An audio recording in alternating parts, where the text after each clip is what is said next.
Hi boys and girls, I'm doing a quick demonstration on experimenting with watercolor.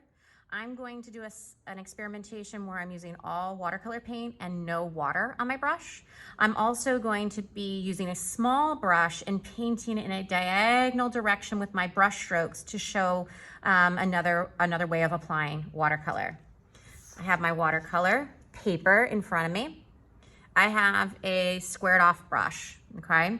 I'm gonna get all the water completely out of my brush so that I have a dry brush. I'm going to help myself to a new color of paint. I'm gonna go ahead and grab some purple, just a little tiny little dab. And I'm gonna take my brush, oh, it looks like it's actually blue. Look at how as I'm applying, it's a really dark color. Very opaque, very solid. Very much looks like the color in the tube. I'm not spreading it out with water at all because I want a really deep, really intense color when I'm finished. Obviously, if you layer blue on top of blue, you're gonna get a darker, deeper color.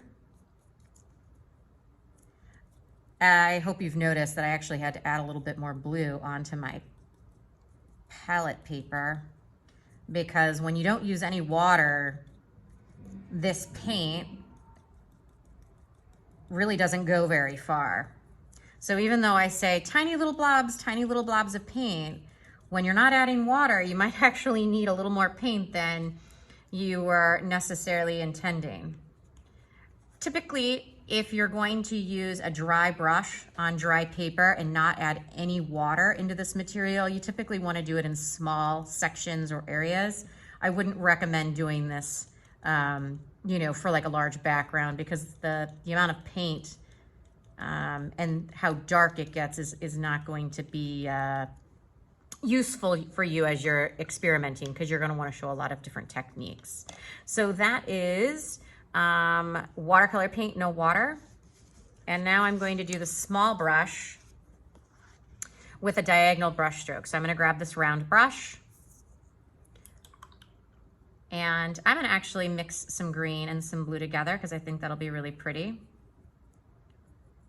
I can even mix on my paint palette to kind of get the shade of bluish green that I'm looking for. And then as I begin applying in a diagonal direction, you can really see the brush strokes and the movement of the brush strokes in that really pretty diagonal direction.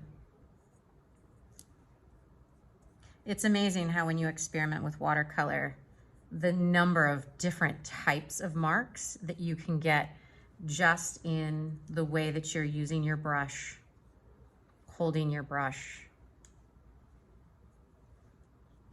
If you're finding that you have like areas that are pooling up and you feel like you just have like too much paint going on, you can always grab your paper towel, pull up some of the paint and lift. It'll give you a completely different texture than maybe what you were intending, but it certainly can be a very pretty effect. I'm gonna take my small brush, apply in a diagonal way, and that's my other experimentation. Go ahead and give a couple of these a try. Have fun.